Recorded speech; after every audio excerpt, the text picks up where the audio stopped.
And we went to the Eagle together. Oh boy, that is not part of the family-friendly podcast. Oh, they're good times for all. I'm going to get rid of that relationship. Oh, I love that so much. We are constantly hearing people's narrative about our life. Did you experience implicit or explicit discrimination? Well, hi, Michael. How are you doing today? Good, how are you? Oh, man, I am fantastic. This morning flew by. I was like, oh, I'm going to be setting up for this, and I'm an hour early, and this is going to Well, be that's what great. happens when you wake up at 9 a.m. Hey, excuse you. Do we want to go into why I didn't get any sleep 2 nights ago? Do we want to go into why I didn't get any sleep last night? Was I snoring? You were so loud. The only difference is that I don't bring it up and put it in your face. I took 2 bennies last night, and by that I mean Benadryl, not benzos, because I was like, I am so committed to sleeping tonight, and nothing's gonna wake me up. And I did sleep like a dream, and I woke up at 8, and I was like, wow, what's happening? Just wait until we actually have kids, then we're really not. How many hours of sleep did you get? Oh, I don't know. Probably like 6. I'm fine. Okay, well, better than the 3 that I had the night before. Take more bennies. Okay, tonight we're both taking Benadryl and melatonin, and we're just gonna be cutting logs all night. If you have any sleep advice, let us know, because we're gonna need that soon. Oh, I know, right?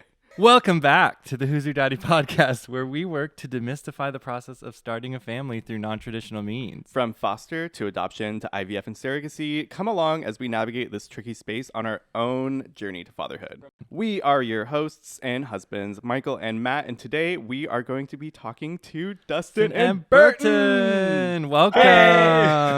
Hey, guys. Well, today we have some very special guests with us. I think I say that every time, but seriously, I love these guys so much. We have followed these two on Instagram and TikTok and YouTube for ages and ages and ages. We finally got to meet them in person a couple months ago when we were doing an event in LA. And we went to the Eagle together. Oh boy, that is not part of the family-friendly podcast. Oh, they're information. Good times for all. I don't know. I just really love the content that they share because it shows so many moments of joy from their day-to-day lives with their children.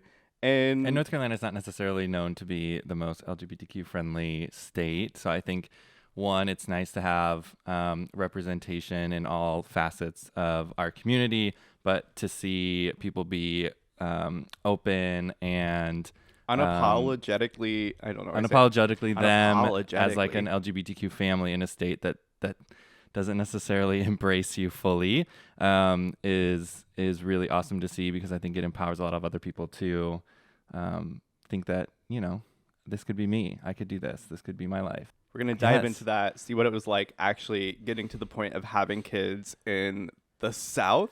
It is so good to see you guys. It has been a while since we have seen each other and have been able to hang out. But good times in LA, I wish right? We could change that. We need to change that. Yep. We're so far away from each other. It's not fair. Literally opposite ends of the country. Yeah. Well, totally. if you ever decide to come up to Portland, we do have a little play place in our backyard. Okay.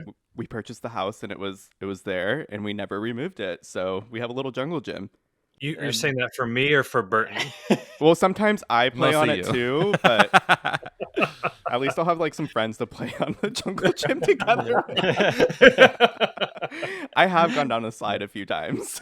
Yeah, I mean, how can you not? Yeah, it's a great place to hang out in the summer. I'm so excited for you guys and doing this journey Yeah. and being so transparent about it, which is really, really awesome, because I think that takes the mystery out of kind of your process. I think when we started sharing our journey, it was after the fact. So this is really cool. It's such a helpful tool for people that are wanting to grow their families. Absolutely. It is definitely a little nerve-wracking to not have gone through the whole thing, right? And kind of navigate it along the way and all the twists and turns, trying and to figure it out as we go. We don't know what's going to happen. We don't know how it's going to turn out. But part of me was like, well, I think that's the fun of it. It's you kind of in real time are watching either success or difficulties, or hopefully no train wrecks of processes and things, but that's part of life. Well, that's the thing, is every journey is different. Every journey is unique, and it's special to you guys, and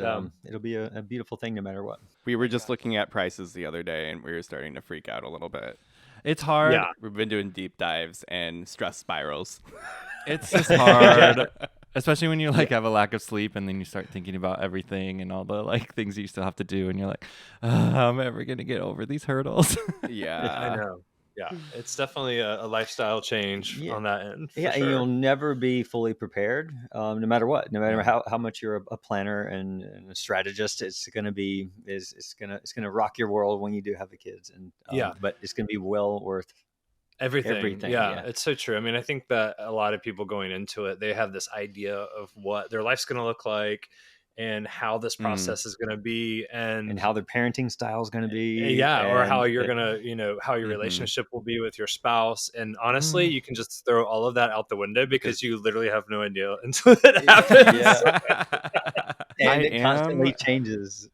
Yeah. I am very nervous for all of that, just like the big changes ahead. And I know that there's nothing that we can do to really change or have full control over that, but that's the beauty of it, though. I mean, I think that's what's so great is because you're going to be stretched and you're going to learn things about yourself and you're going to learn things about each other that you didn't know. So but you guys are already doing. You guys already work together. You're already creating things together, and that's the same thing. Is if you work well together, you spend a lot of time together today. It'll be the same. It's just another problem to solve, another hurdle, another phase or another chapter. So true. And you will your relationship will be stronger as a result of that, for sure. 100%. So we'll say like producing a podcast together is like training just like having a baby. Yes. Oh, we get to practice our conflict solving skills. Warm. I'm always warm.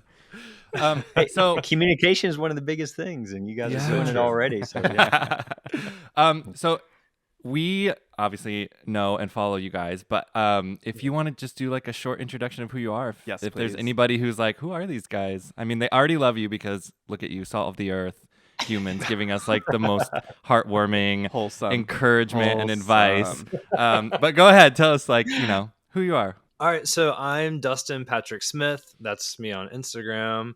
And then my husband is... I'm BB Buffalo. That's 3 B's. BB Buffalo.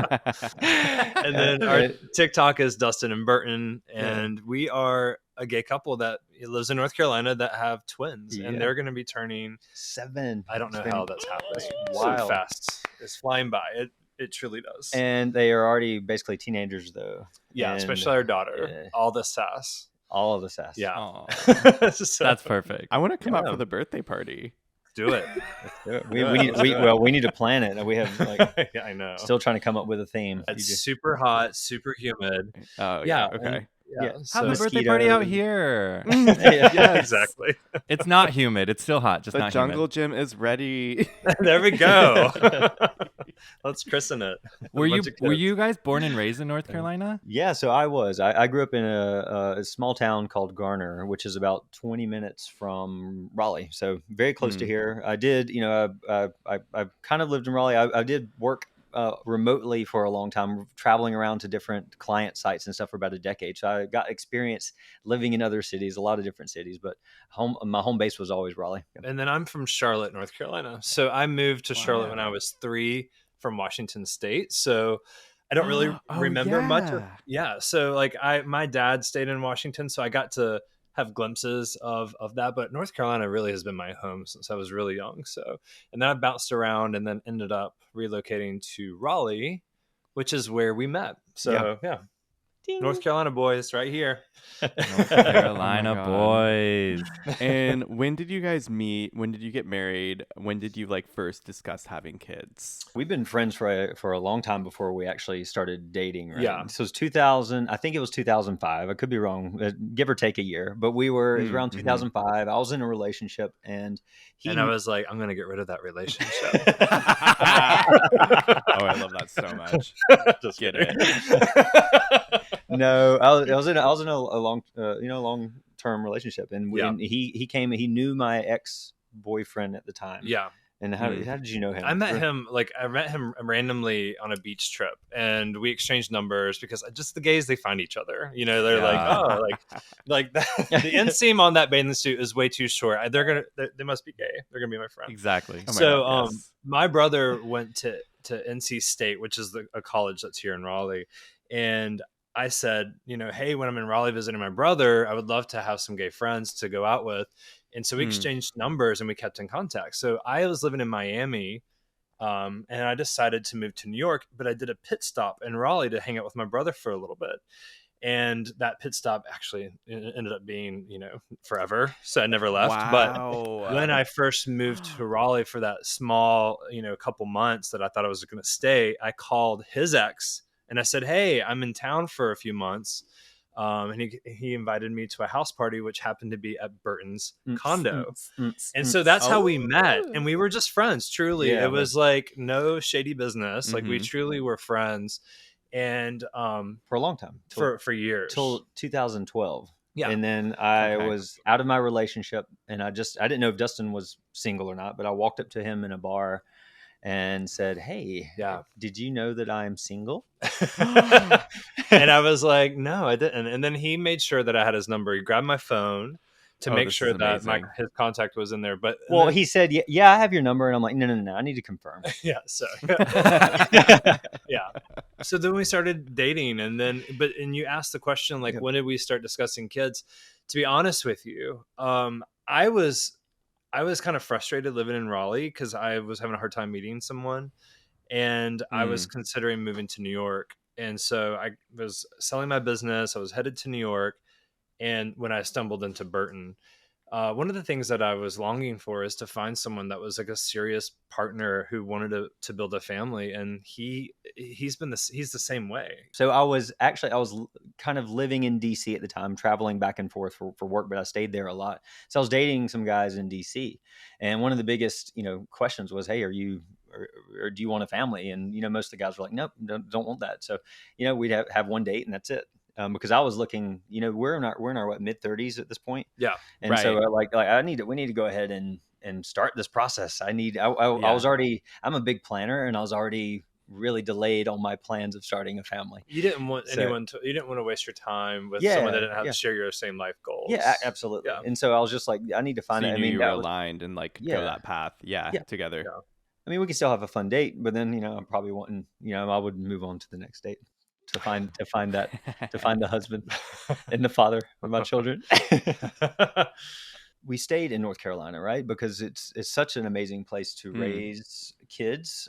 It's so easy. Raleigh is an easy city. Yeah, there's a true ease to this town. Yeah, sure. I just could not imagine raising, kids in a larger city than this, Yeah. And so this was something that we were like, okay, we're definitely settling here. And we actually before we even had kids, we built a house while we were engaged, right? Yeah. As we were engaged, we built a house knowing that we were going to have a family, the house we're in right now. And so we looked for like the perfect schools, public schools, and found the perfect neighborhood. And then the way we designed the house was kid friendly, because we were like, you put it out there, it's going to happen. Yeah. And we were like, we are going to have kids one day. So we need, a landing pad, like a landing on our stairs, so that if a baby falls down.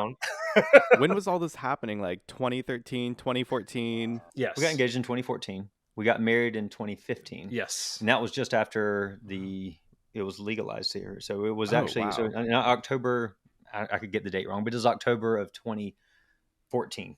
Okay. In North Carolina, we were able to get married because we were already planning actually to move, or not to get married in California. Yeah, and so we had a pit stop in, and because we were going on a honeymoon to New Zealand, and we had a pit stop in, was it San Francisco? Yeah, so we were going to go to the courthouse, get married, just to make it valid, and then when North Carolina changed the law that we could get married, it was so exciting because we wanted to just do that here, so we did, and then, believe it or not, we had kids a year later. So we were just like a year later.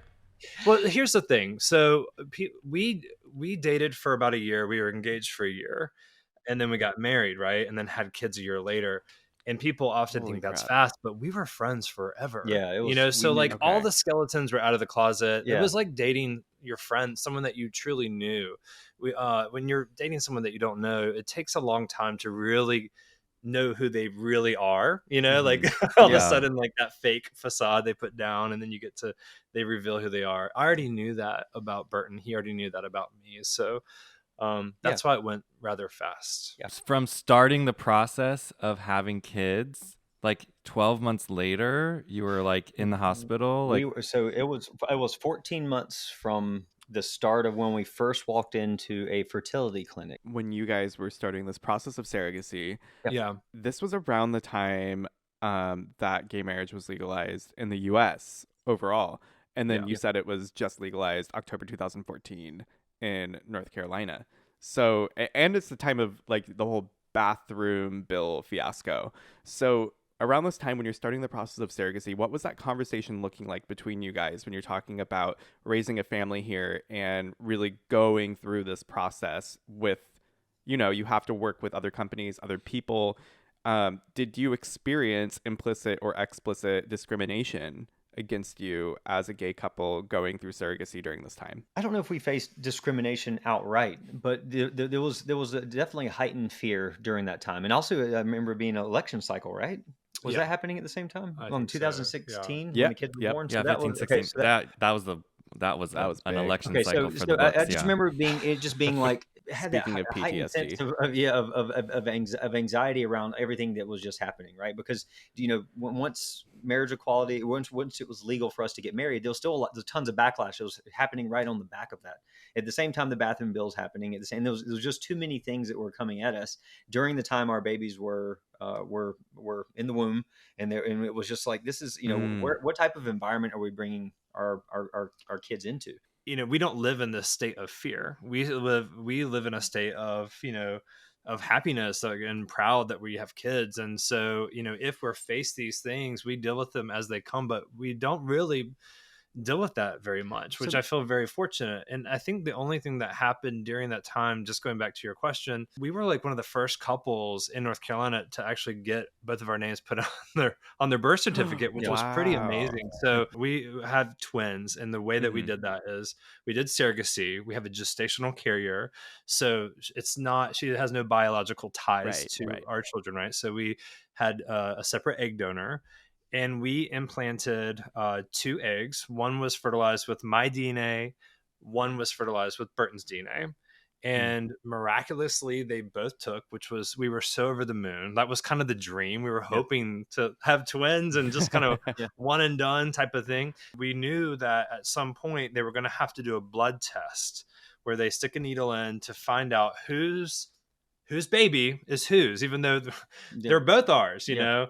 And I did not want to do that because the laws at the time, you had to do that. And I would have had to second parent adopt his, you know, biological kid, baby A, and then he would have to, right?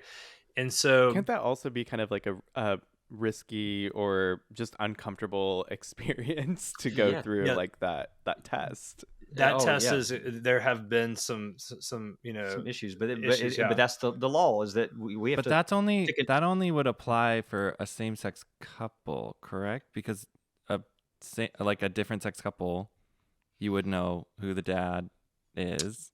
So but in order to be on the birth certificate, you have to like, even though you know, because you have all that information from the IVF clinic. The birth certificates only said, you know, mother and father, right? It didn't say what it says today. Yeah. And you know, during that time, we were working with a lawyer. We had an amazing lawyer who was very well connected and doing a lot of the back end politics with, you know, how to change this behind the scenes. And she was our direct lawyer who helped us with, you know, the fertility, all the contracts and judge sign offs and all these other things.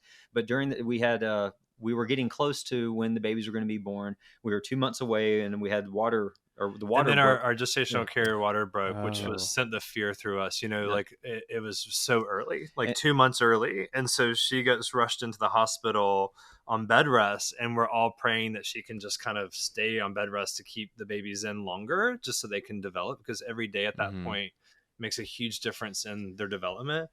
And he calls the lawyer. Yeah, I call the lawyer and say, hey, where are we at on some of these legal things? because our babies may be coming anytime now. And she goes, I need 2 days. It was like a Thursday or something, or maybe a Friday. She goes, I need 2 days. I'm walking into the state legislature or courthouse or whatever it was she was going into to fight for us, you know, to make sure that we could have both of our names on the birth certificate. And we didn't have to do this test beforehand. And then when she was on bed rest for 2 weeks, the babies were were born, and but she called several days before that and said everything is great now. Both of your names will be on the birth certificate. Yeah. So and, we were. It was literally like scratched out, and it said like parent, or right? It was like was it guardian or parent? Is it parent? It's either one, parent guardian two. one, guardian whatever. two. So we didn't have to do that test, and that felt so good. And like little wins like that, where I was like, I see progress is happening. Yep. Like That's we're now encouraging. legally able to get married, and now we encouraging. legally have our names on our baby's birth birth certificates. And so those are the things you focus on. And I know this is Yeah. silly, but like we to this day don't know who's Who's the biological dad of the other. I am all about like they are our kids. Yeah. And that's one thing I have to say, no matter your path, if you are fostering, if you're adopting, if you do surrogacy, when you have children, they are your children. Yep. Yeah. And those two children are our children. And I don't want to know. I don't want to know whose DNA is who. Yep. We kind of know, right? I mean, like we kind of know. Yeah. But we don't know technically. And I love There's that. no testing to confirm, and you didn't have to do it. Yeah. And the funny thing is, it's so amazing seeing on Instagram people commenting like you'll see I'll post a picture with me and Stone, and everyone will be like, y'all look exactly the same. And then I'll post with Holland, and it'll be like exactly the same. And Dustin will do the same, and everyone's like, you guys look exactly so split. Everyone's trying to guess, and I think it's cute. It's human nature. You're curious, but it's also it's great that people can't figure that out. When you did your IVF, you split the eggs and then did half and half, or did you? Yeah. We split them. Yeah, we retrieved. The eggs we retrieved, we split them in half, right? And then you just picked like the healthiest embryo. Yeah, the most viable ones. Yep. And we still have several. 7 or 8 maybe that are still viable. Yeah. So you just picked the best ones. Yep. And then did they do PGT testing to find out the sex of the embryo? We didn't want to do any of that. So you said no, but that was an option. Cool. And this is kind of interesting. Y'all didn't use agency, correct? A surrogacy agency. So you kind of like went independently, but not. Yeah. You said the IVF clinic kind of helped. But we had a huge support group at this IVF clinic, and they're amazing, right? And we've sent a lot of folks to them, who reach out and say, hey, they want to start the journey. And we've had several people in different states come here and have their even different countries and have their kids here. What's in North the Carolina. name of the IVF clinic? It's called Carolina Conceptions. Yeah. Okay. Shout out. They really are amazing. Yeah, so what they did is they do IVF, right? They do they help out with anyone that needs help with fertility. And so they do have basically an egg bank, right? They have a database with eggs. They have a database with gestational carriers. But here's the difference. They're gestational carriers, the people that, that we had to go and interview. They have people that have contacted them saying, hey, we would be interested in being a surrogate if anyone's interested. But that's about it. That's all the vetting they do. So then we had to then take that list, email the people that we were interested in talking to. Some of the girls that we were interested in weren't interested in working with us because we were a gay couple. So that happened. Well, it's okay. It's fine. Trust me. Like that's good to know right from Not the fine. out the gate. Like if there's an issue, let's. I'm glad you're very direct. No, I know. Yeah, you'd rather know that ahead of time. Oh, absolutely. So that was a really crazy experience because we didn't have an agency helping us. It was basically setting up these blind dates, the most awkward blind dates ever with the potential gestational carrier and their husband. She would always bring her husband or her boyfriend. Yeah. Are these in person? In person, yeah. So we interviewed. We learned, wow. And we learned as we went. I'm interested in this. I want to hear more about these dates. I want to be a fly on that wall watching this happen. If y'all are ever doing this and considering do this, don't do what we did, which was the very first person we interviewed. We had them come into our home. Oh, yeah. And it was just awkward. Like we're sitting there, like you need to meet in a public place. Yes. Like it was Starbucks. In case you need. Yes, exactly. It was just really awkward, and you can tell that her husband and her were not on the same page because there was this tension that was happening while we were trying to get to know them, and it was just awkward. It was so awkward, but. We interviewed, I would say, how many people we interviewed? 8 people. Yeah. Until we found the girl that we wanted. And then the girl that we picked, we loved her family, loved her husband, loved her kids. We had to then have a psych evaluation done. And she didn't pass the psych evaluation. So we were like so excited that we like finally found someone that felt right. Yeah. And then all of a sudden, bam, she didn't pass the psych evaluation. Yeah. And that's the difference with an agency. They would have already taken her through that. Yeah. And everything's kind of a la carte too. So you're kind of building, as you're reaching out to the surrogates or the legal teams or the psych evaluations, you're paying as you go for these things. This is so interesting. The thought of working with an IVF clinic and going through this process, not having an agency, but the IVF clinic seemed to have really gone above and beyond in providing resources. That's for why we say they're even down to our lawyer, the amazing lawyer that we love so much. She was recommended by this IVF clinic. And we wouldn't have known her had we not been paired with her through the IVF clinic. And they had several of them, and they said, for you need to go contact her. That's the one you need to go with. Which is and so we were amazing. And so they didn't just have a list of people that they were like, oh, these are some lawyers that we found on Google. They knew these lawyers, and so they were able to. They said, this is the perfect one for you. It's like a surrogacy agency IVF clinic all in one. Yeah, exactly. And when we met with our lawyer dealing with the contract, she's like, okay, so how much are you gonna, pay her for this, or how much are you gonna do if this happens? And we don't know. We were just such fish out of water. We were like deer in headlights when she's asking. She's like, okay, let me just help you. So like generally it's from like, this is the range. And so she was amazing because she's done this before. So I feel very fortunate. We were very fortunate. Our hands were held through the whole thing, like an agency, without having to pay for. Obviously we had to do a little more groundwork. Obviously, those interviews and like the psych evaluation, all that stuff was incredibly stressful. The first one didn't pass. The second one didn't pass either. But I knew, the second one was the one that we were like, we know she is the one. Like it just felt so right. And that's what I have to say with anyone going through this process. Just, you have to listen to your gut. And you can't force things to happen, because if you feel like you're forcing something just because you want it to happen faster, that is bad news. Like you have to trust your gut. And so the reason, I don't even know if I'm allowed to say this because I think like she shared some information with us that she probably shouldn't have. But the reason our actual gestational carrier that we did pick, that was her tests were showing like it wasn't going to work out, was because she looked too good to be true.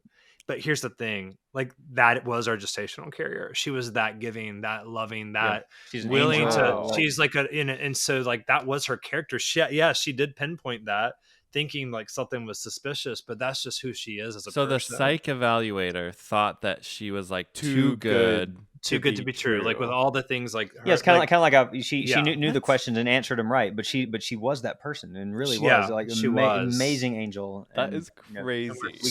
That's so interesting. That is crazy to me. What? Yeah. So we're so blessed to have her like had that experience with her. She had so many green flags that it was a red flag. Right, like exactly. It's just like you take a test and you 100 on it and the rest of it, I don't know. And she must be cheating. Like, no. There must be something you wrong. Must be cheating. Wow. Exactly.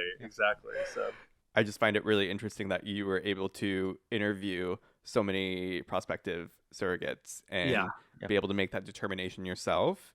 But then it also kind of exposes you to the rawness of it, exactly. That's the weird cases. It's hard because I feel like when we picked an egg donor, it happened pretty fast. We were kind of like, yep, this feels right. Mm-hmm. But the second, the person that you're going to be working with, who's an angel enough to carry your children or child, that was a really hard thing for us. Like it was hard for us to wrap our minds around. How do you pick the right person? Because what are you looking for, and how are you going to figure that out over an hour interview over coffee? Like it just, do you know what I mean? Like, there's a lot of components to it because you're also dealing with their spouse and their emotions during this, because it's different. They may have a family with kids and other things. How are you navigating that? Yeah, and also people's personalities change when they're pregnant. Are they eating a healthy lifestyle, or do they smoke? Do they drink? Are they lying about why their intentions of why they want to do this? Fearful that they're going to pack up and leave, and all of a sudden your kids are you have no clue. So there's a lot of anxiety. It's out of your control, a lot of it. And it was funny because so Burton's family owns a wholesale produce company. And so we were like, we can't control how she's living. So you know what we're doing? We're going to drop her off a box of fresh vegetables every single week. And she loved it. Yes. And so we were just like constantly dropping off baskets of like just huge vegetables and kale and like all the things. I would actually really love that too. Y'all feel free to send me vegetables in the mail anytime, please. Especially the price of produce nowadays. Oh, you know what made me think of another point of kind of fear and discrimination kind of during this. We had picked our gestational carry at this point. We had implanted, the 2 eggs, and they were successful. And we had 2 babies on the way. Right. Our lawyer told us that our surrogate, especially during the later months of the of the pregnancy, that she is not allowed to travel outside of specific states. Said she's not allowed to go here, or here. And because if she's there and you have those babies, they are not your babies. So backstory. She asked. She was asking if she could fly. It was pretty late, and I'm glad she didn't because she was 2 months early, and she was like going to travel like maybe the week that her water broke. But she was. So it was kind of late in the pregnancy, and she wanted to fly to go see family. And we talked to our lawyer in Texas, and she said if she ends up going to Texas and having those children at the time, and I don't know if it's the same now, but in Texas at the time, that they wouldn't recognize this, and those would be her babies, and then we would have to adopt our children from her. Yeah. So, but she would hold all the power, and if she decided she wanted to keep them, then she would totally legally be within the right. She was an amazing, but still, it's another loophole you'd have to go through, right? Judges would have to sign off. Who knows how long and costly that process is. So that's another thing. If you're going through this process, that's the thing we also have to be worried about is where the surrogate is at the time she gives birth, and so that's another component to this. So as you're navigating this, make sure that you know your state's laws. Just get a good family lawyer there that knows this in your state, and make sure they know the LGBTQ laws there, because that's extremely important. Not just family law. You need to make sure someone is really familiar with the laws.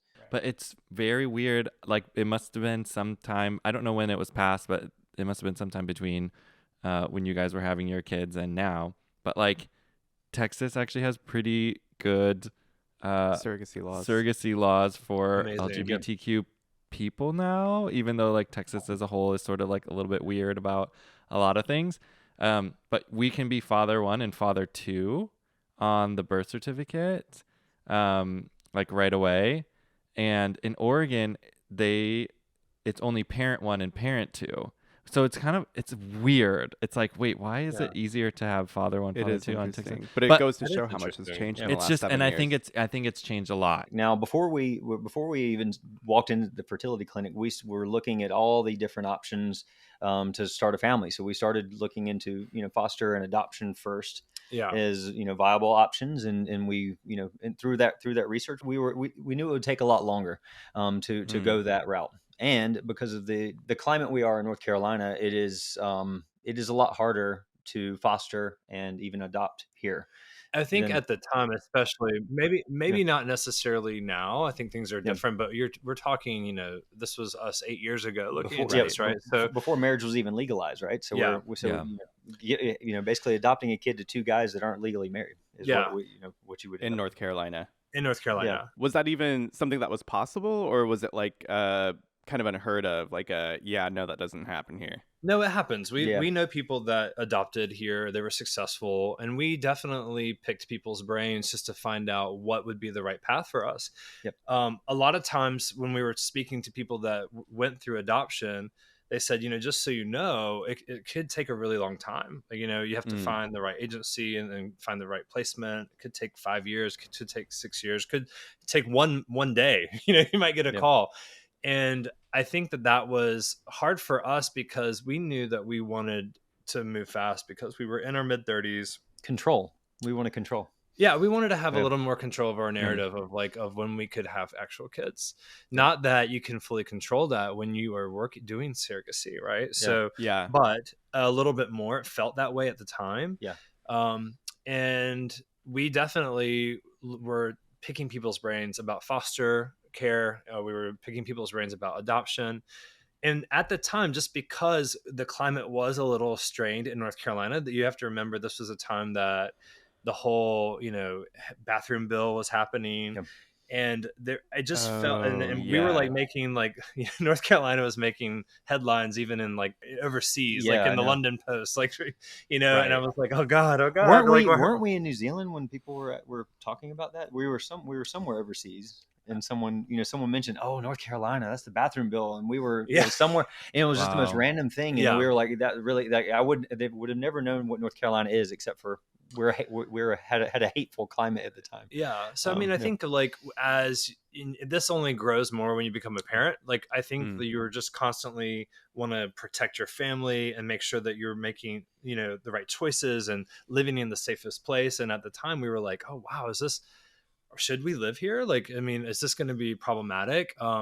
Even though we personally have felt really embraced by our community. Yep. And that's only grown since we've had kids, but that was part of our thinking. And that's why we ended up going to this fertility clinic, and they just to pick their brains. We just wanted to get information. We had no idea. Right. So you have to understand, we weren't on social media. Like, I feel like social media was kind of just blossoming. It's very different back then. Extremely different. I wasn't following gay dads. I wasn't, the only gay people I knew that had kids were like Ricky Martin and Neil Patrick Harris and people that had all these resources, somewhat unattainable in a way. Yeah. Right. Yeah. And then here we are, two North Carolina boys, like looking into us.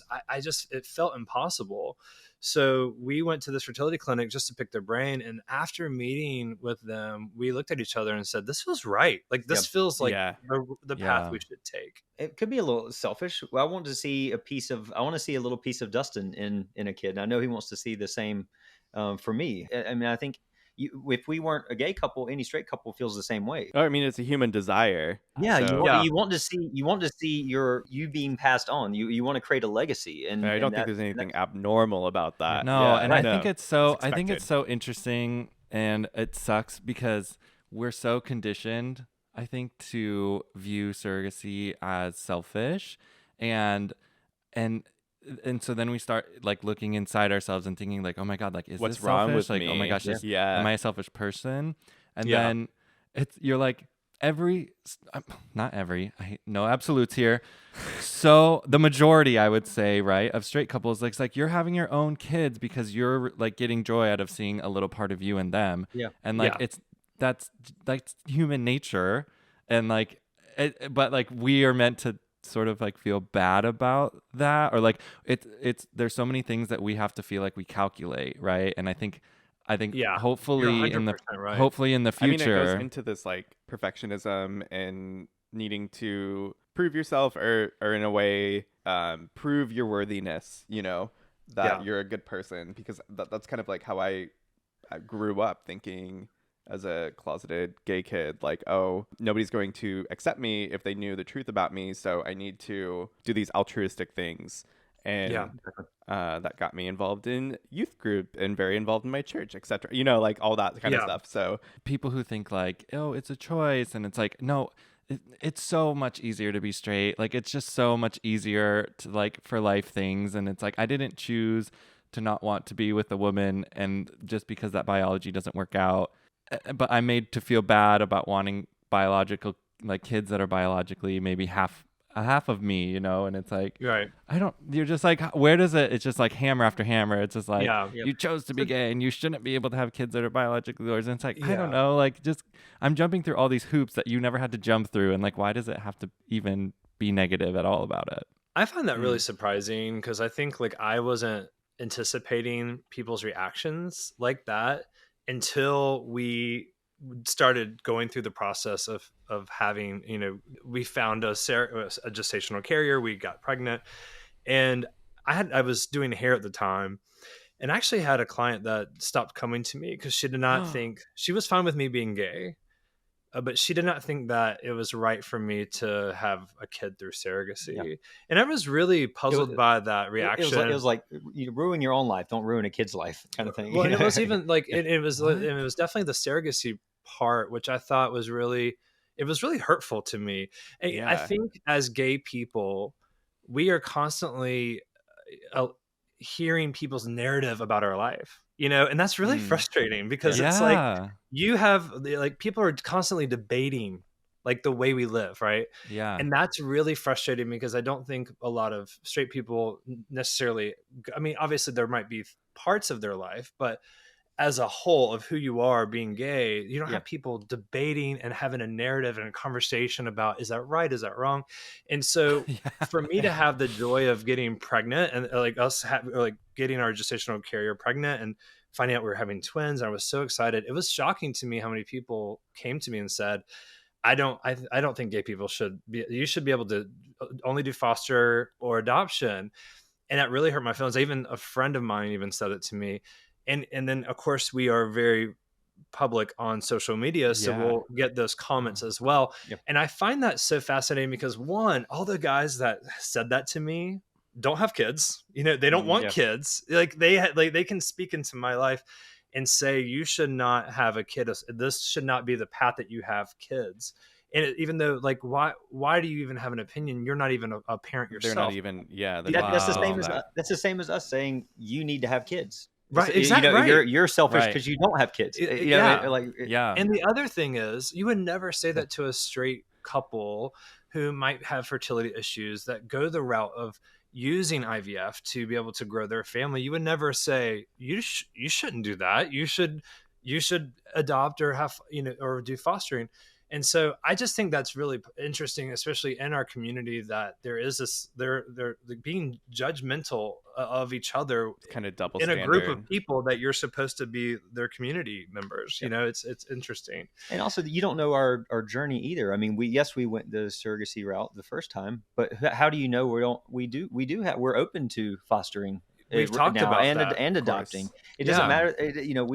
This is not, the door's not closed. This isn't. That's not the book is done, right? 100%. It's not the last chapter. I don't think anyone should judge any person's journey on how they decide to grow their family. I think that you should love each other and be excited. As long as they're doing it with love. Yeah. Exactly. Out of desire to love and to have children and to take care of those children.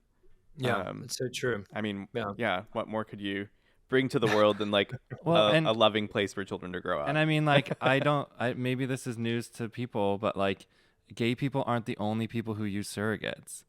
Like, I know. There are straight people out there who maybe are some type of celebrity or something, and like maybe they just don't want to be pregnant because that's going to impede their career and they aren't ready for that. Or there are people who can't get pregnant because of health issues. And it's so funny. I actually remember this story that was on like national news, like Good Morning America is like kind of what we always watch. It was this woman who couldn't conceive herself, couldn't have a child herself. And they did a whole spotlight on like her surrogate and how the surrogate helped her have a child and like how special that was. And it's like, we're celebrating that, for a straight couple on national television, but telling gay couples who are doing the exact same thing that like they shouldn't be able to do that, or they don't deserve to do that. I want to go back to other people talking about the narrative, like giving a narrative to your story and imposing themselves when they don't know anything about it, and how damaging that can be. Because I do see these debates and things like the bathroom bill come up and all of the legal issues that are coming up in the US right now, attacks against drag, attacks against the trans community, and just so many laws and issues that are coming up everywhere that's just flooding Congress, and how damaging that is to the community as a whole. Because like you said, we don't see people debating the idea of being straight or how straight people have kids, or what you do in straight bars, or how straight people dress and what bathroom straight people can go in, and etc. Like it's not equal, we know that, but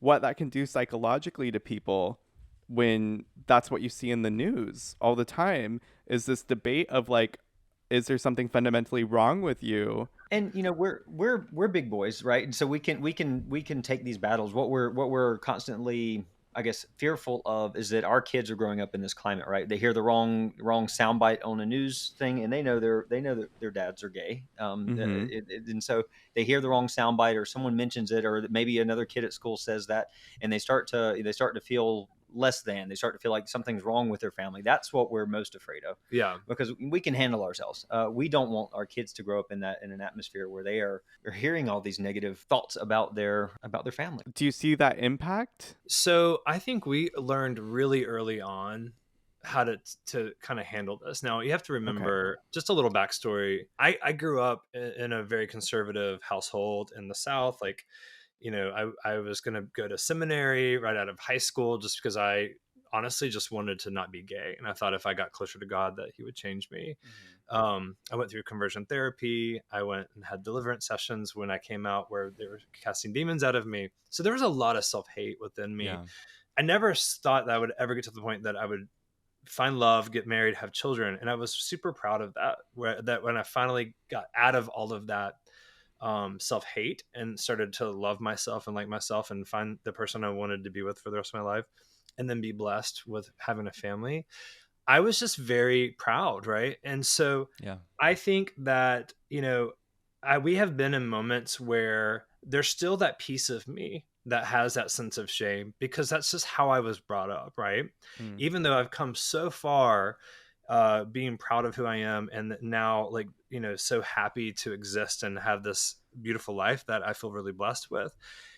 Early on, I remember going to a grocery store and the clerk was ringing up our items, and our kids were really young. We had babies, and she was so puzzled by us. We were standing there holding our kids, and she was like, "So are y'all babysitting for your wives?" And we were like, "No." First of all, that's an issue. If any husband's babysitting for their wife, that is not what you're supposed to be doing. Get out of that relationship. Yeah, that's not babysitting. It's called parenting. But so we were like, "No, we're married. These are our kids." And then she was just like, "Well, what is one yours? One, I don't." And she was so confused and so perplexed. And the old Dustin in the beginning kind of wanted to be clam up a little bit. And then I realized, my children were babies at that point. They didn't know what was happening, but it's so important that when people confront you or ask about your family, you say it with such confidence and such love, and this is my husband, these are our kids, and we're out getting groceries. Can you please, do paper instead of plastic, so just be more direct. And so, we have had little windows of that, but it's how you handle it in front of your children, because they're sponges. And we've been an open book from day one about how they came to exist. And so it was really cute because we just got back from California and we're sitting by the pool, and I see our kids in the pool and they're playing with this little girl, and she was like, "How come you don't have a mom?" And they were like, "We just have two dads. All families look different." And they said it in such a confident way. And it was so matter of fact that I was like, well, there we go. It's working, because I think the more you just, you're talking with a kid, it's black and white. There really is. Now, the earlier you start, educating them and talking to them about this and doing it without shame or confusion, they're going to be just as direct and matter of fact with their statements to other people. And to go back to what you asked about, that goes with everything.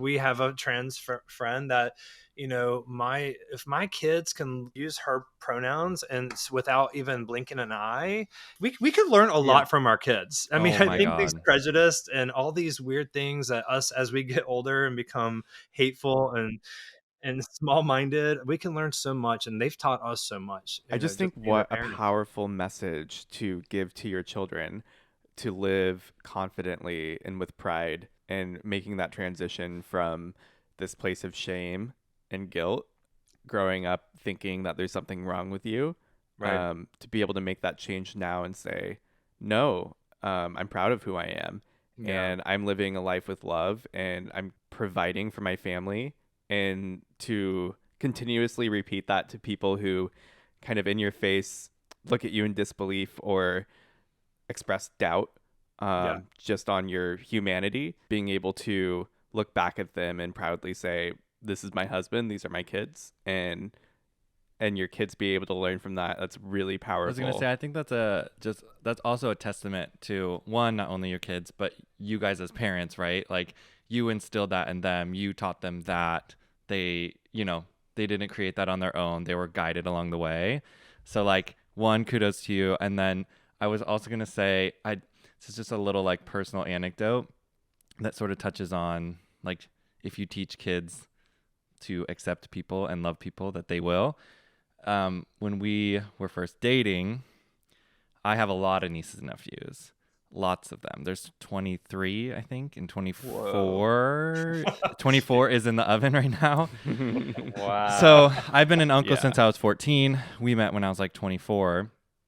So I have 10 years of, however many kids that is at 24, 25. Most of my family accepting. The sector of my family that wasn't made it a point to send like an email to us and loop in my parents about how we were supposed to act in front of their kids because they didn't want them exposed to that. They didn't want them to know that gay people exist. And I was trying to explain that, like, well, one, they were like, don't be over affectionate, no kissing, no long hugs. And I was like, what do you think we're doing? Like, what we've been, and this wasn't the first time we'd been around their family. It's like, it's just that it was Christmas. And I was like, have we ever been like overly displaying affection in front of you? No. Two, why do you think that you get to control my life as a 24, 25-year-old because I'm gay? And three, like, your kids are growing up in a world that they're going to see people who are different, and like teaching them that they are bad and wrong is not good. And I didn't say it in those words, but I had some sort of response, right? Like, and the response was, I can't wait until you have kids, and I think you don't understand because you don't have kids. And I think this will be interesting when you have kids to see what your perspective is. And I was like, well, my kids are going to be raised by two gay parents. What do you think their perspective is going to be? I don't know. Yeah. It's just the amount of like, I don't know, self-righteousness in like the whole exchange is just so bonkers. I was just going to say that the teaching your children not to be accepting of other people also teaches them not to be accepting of themselves, and anything that may come up that's different or that they notice that's different about them from other people. Immediately they're like, my dad or my mom will not like this part of me, so I'm just going to hide it and show it down, and it may not be a bad part of you. It's something that may be a very special part of your personality. Anything that comes up that's not normal about them, they're going to despise. So kids will run up and hug and love and do everything that they want to do innately until you as a parent say, no, that's bad. Right. Don't do that. That's danger. That's this. And so, but they innately just are so loving and friendly. Like, who are you? And like, the run up to anybody, and you have to talk about stranger danger and things like that. And unfortunately, that situation that you were just talking about, she's the one teaching the hate, because if they saw you guys together hugging or whatever on it, I can assure you, at least from my experience now with kids, they wouldn't bat an eye. Yep. But the fact that she's now teaching the danger, the no, she's the one installing that. That's the sad part, right? So, right. And then the kids are going to have to deconstruct that later. Yes. Right? Because like the way that the world is moving, the way that like I think each generation is growing up and seeing more people be comfortable with who they are.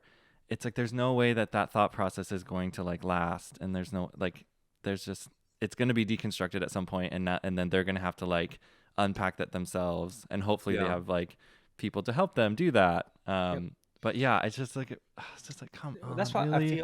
I feel like we, in the at least the immediate area where we built our family, where our kids go to school, we are in a very open-minded community, even to the point where we have this past weekend I went on a daddy-daughter trip. This is a thing called Y Guides, and so we went on a daddy-daughter trip together to this cabin and did like a whole weekend type of thing with all of my daughter's friends. There was 8 of them in that group. Two of the eight girls have same-sex parents out of that group, And so, Okay. and the group is so welcome, so warming, to us in our community. And it was, it was not a, you need to hide this as part of it. All the girls know that we have two dads. It's not like they're preventing or stopping from asking questions about Dustin. They were the whole time they were there. They were asking questions like, "Hey, so what's Dustin doing this weekend?" Sometimes there was no whispering or shame or whatever. Emitting that out of the conversation when we're all sitting around a dinner table or a campfire. Yeah, and I have to say, just to because we talked about North Carolina and some of the struggles that we were faced, but that's just like talking about Tennessee and with what they're going through. That doesn't mean Tennessee is terrible. It just means there's some things that need to change, especially when it comes to the people making laws, right? So I love North Carolina. We love North Carolina, and we are very fortunate. Like we wouldn't live here. If we didn't love it. And we have felt very embraced by our community. We feel really blessed to be in the neighborhood that we're in the community that we're in. It's been amazing. Now, I think as a parent, can you say that about every part of North Carolina? Probably not. Like if we were in a more rural area, it might be different, but that would be the same even when you're in a large, like California or anywhere, Oregon, Washington, yeah, exactly. All of it. So where I grew up, and we have our family farm, we've talked about building a house out there, and part of it is like we're fearful right now of putting our kids in that school system a little bit, right? Yeah. There's that fear. Yeah. And even we saw this house on Zillow and we were like, oh wow, this is an amazing house. Let's just go look at it. So we're developing a farm for those who don't know. I'm so excited. It looks so cool right now. And it looks really awesome. And we're building a wedding venue and cabins and market and all the things, but we're not building our house out there yet because we're putting all our energy in developing this. So when we found this house that was kind of perfect, that was only like a few minutes away from our farm, that's why we were looking at this. Go ahead. I didn't mean to interrupt you, he gives a better backstory than I do. I just jump right into stuff. We were going to meet the realtor. Yeah. And, we didn't, I was fearful that we were going to be discriminated against because we were a 2-dad family, because the next day, this was like a Saturday when we found it, we were going to go on Sunday. And I was like, should we go as a family? Should we why? How do we introduce ourselves? Do I say and I hate that interesting. It is interesting. Our brain still goes there sometimes, especially when we don't feel like we're in our little bubble, like our safe bubble of like downtown Raleigh where it's super open, right? But we just walked up and said, "Hey, I'm Dustin. I'm Burton. These are our kids." Yeah. And then he didn't bat an eye, and he was great. He actually lives here in downtown Raleigh, and that's called amazing. PTSD. It's like going back to things that traumatized you, in your shame, in your like past that you're like felt like you had to hide who you are. I think just like going back to so many things to consider, so many loops to jump through. How did your viewpoint on LGBTQ parenthood, or you two becoming parents in particular, change? Because when you started, the country was in a very different place than when you ended. I know where you're at now with your viewpoint on yourselves and your pride and everything, but what was that experience like going through it? Yeah, we didn't have anything to compare it to because we were just we'd never been parents before. A lot of this was so brand new that you just don't focus so much on everything else. You're focused in on your family and what you are doing with what am I doing with my husband and these kids, and you're so focused on that you're not paying less attention to everything else. And I think that progress is happening. I mean, you have to realize it was a year before we couldn't even get married before we were going through this process. So as much as we read these headlines and see these things, we have to realize we're a lot further along, even to have this discussion openly, we've come a long way. And I think that being visible is so important. Yeah. I think that was really healing for me. Believe it or not, social media, I never intended for our social media to become a thing, but it was a really healing place for me because yes, we talk about these little sound bites of discrimination, but for the most part, we receive so much love, and we've opened so many other people's eyes. We get emails that say, you guys changed my perspective on what a gay family looks like, or we use your YouTube. My son used your YouTube to come out to me. Yeah, said, "This is a family I want to be like." And instead of saying I'm gay, being like, just had the parents watch the videos and said, "This is what I want. This is what I want." Those are the things that keep us going and have hope and faith. And I feel like we are making those steps, and I see it. I don't get bogged down on the negativity. Now, that doesn't mean I'm putting my head in the sand. I think that it's important for us to stay aware of things that are happening and getting involved. But I do think that progress has happened, and I think you'll understand too, even more so when you actually are, in the in the heat of being a parent. You're focused on that. It's like that's like focusing on what's most important and blocking out the rest. Yeah. But I think you're just made an important point. Is just what you guys are doing here too. Is just visibility, showing that there's different journeys. There's everyone has a different chapter that they want to start, whether it's surrogacy, adoption, fostering, and I think when we were like starting to get attention from social media, like we had to have a conversation where we were like, what's happening? What are we doing? And part of me was like, I'm rather the kids in my kids' class, like their parents, I'd rather them see us pop up on their social media. They see our family before they like are confronted with us at the first like PTA, and they're like shocked by us. Like, I'm like, good, they all see us, good, let more people see us. Like, we exist, we're here, and let them have those internal conversations before they actually are face to face with our family. That's great. It takes awkwardness away. And see how normal we are, normal relationship, normal family structure. Exactly. And being on social media, being in a visible place and all that, what advice would you give to other people who are thinking about or are pursuing surrogacy, adoption, IVF in conservative areas or conservative states? Every personal circumstance is different, right? And you may be in a wonderful, even in an amazing, open-minded state, but you may be in a neighborhood that's not. So it's all about community is really important. Yes, like I feel like people think that they could do, like, that's what I always say when we have people that are single, wanting to be single parents, and they'll say, what was your biggest advice to me? And I'm always like, community. Like, people, you need people it takes a village. They say that it takes a village to raise a child. It does.